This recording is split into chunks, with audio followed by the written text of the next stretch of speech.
Welcome to Business Reporter's Best of British Business campaign. I'm Rachel Hicks. Companies participating in the fast-paced world of the financial markets continue to multiply at a rapid rate, with new exchanges, brokers, banks and investment managers riding the fintech boom.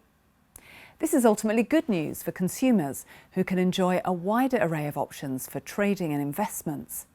But it makes life difficult for both new and existing firms. Each one is required to offer a range and quality of services that makes it stand out from a growing pool of competitors.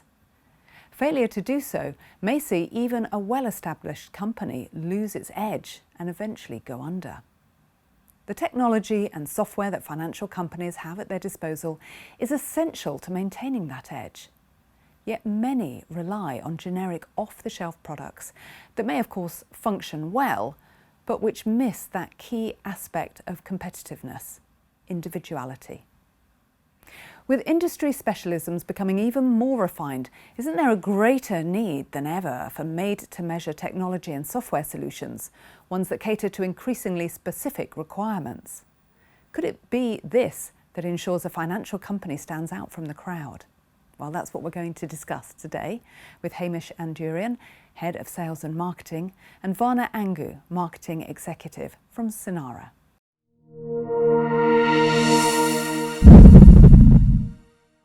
Good morning, both of you. Good morning. So tell us about the role of technology in the financial markets and developments in that area over the last 10 years and trends to look out for. Sure, I think over the last decade or so, certainly since the financial crisis, you've had both regulation and technology being the two key drivers of change in the financial industry. And in some sense, they almost lead off from one another as well, with a lot of changes, more demands in regulation, with best execution, more transparency, better reporting, was driving the need for the technology that can help meet those demands.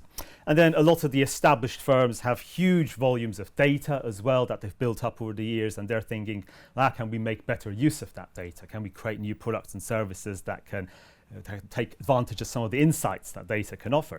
And that's in turn demands a lot more computing power to actually do that, which has derived the shift to the cloud, the attempt to take advantage of developments in AI, in machine learning. So there's a lot of interest in taking advantage of that kind of technology. So it's key, I'm sure, to all companies, financial companies' success, that they stay ahead of that curve. What sort of pressure does that put on firms?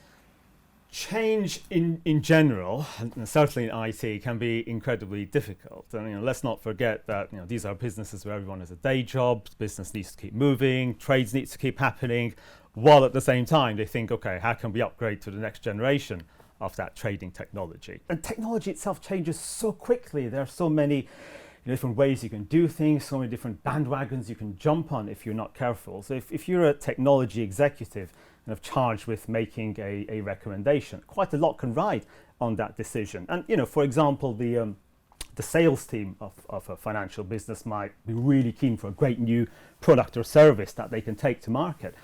But if the business doesn't have the capacity to actually develop the technology that's going to underpin that, then that creates a major blocker to growth and to expansion.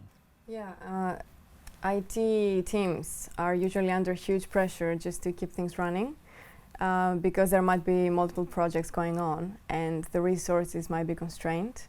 So finding and then retaining highly skilled IT staff is actually extremely challenging. And it is an extra pressure that restrains a business from what they can do. So can you talk us through the ways that you would support financial firms incorporating and integrating new software? Sure. Well, the first thing we do is work with the business to understand exactly what it is that they need to build. So we'll really work with the different teams within the business, might be the trading team, the compliance team, the sales team even, to really pin down those requirements and make sure we're all on the same page on what it is we're building. And then we'll assign a dedicated development team, which will take the project right the way through from that requirements work through to design, coding, testing, deployment, supporting the business as it actually starts using the software for real for the first time, and then right through to ongoing technical support and then upgrades throughout the life of the system. And of course, these days, there's ever greater pressure, ever more demands on cutting those delivery times. So what we'll often do is rather than trying to do a huge project all in one go. We might run more of an agile project, for example, to create a minimal or a smaller version of the software that the client can start testing really quickly, maybe even using for real, testing out with their own customers, and then gradually over time we'll build it up with more features, new features, and maybe even migrate from an older system as well. And project management is a big part of all this. Because if you want to get something on time and on budget, you need to have a very good project manager to be basically the first point of contact between the business and the development team. And at Sinara, we have some very experienced project managers who will play that role.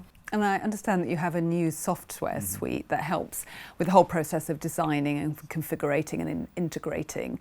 So tell me how that affects the process that you've just described. What we've been doing is investing in building Sinara TLC, which is an end-to-end software framework for the trade lifecycle. So that goes all the way from order entry, management, market surveillance, and so on.